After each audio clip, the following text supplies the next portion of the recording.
Hello and a very warm welcome back to the channel. Today we're going to be reviewing this absolutely stunningly beautiful gold sovereign minted in 1896.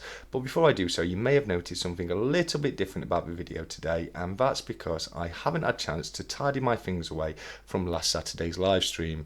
I do apologise about that, and we will be back to the usual green screen for the coin reviews as of next week, but I don't think it's really going to affect the video too much. So with that being the case, let's get on with the show and start off by taking a quick look at the obverse of the coin, which, as you can see, shows the third depiction of Queen Victoria to be used on gold sovereigns.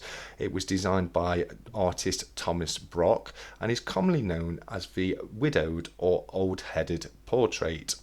Queen Victoria is facing to the left with a brooch around her neck and a veil in her hair. This depiction of Queen Victoria was used on gold sovereigns between the years of 1893 to 1901 when she sadly passed away.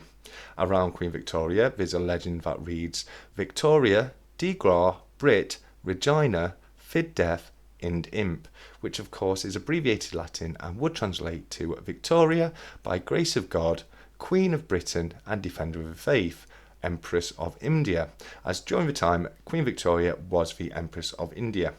Just below the portrait of Queen Victoria we have the initials of the artist, TB, for Sir Thomas Brock, and around the edge of the coin we've got lots of little tiny teeth which would traditionally act alongside the reeded edge as a counter clipping measure, stopping people from being able to clip just a little tiny bit of gold from the edge of each coin, thus amounting a larger pile over time. If we flip the coin horizontally, as the gold sovereigns of the time did have a horizontal flip, we can see the iconic depiction of St. George riding horseback with sword in hand and slaying the dragon which lays trampled beneath the feet of his trusty steed. It's a depiction that I'm sure we all know and love and was originally designed by Benedetto Pestrucci.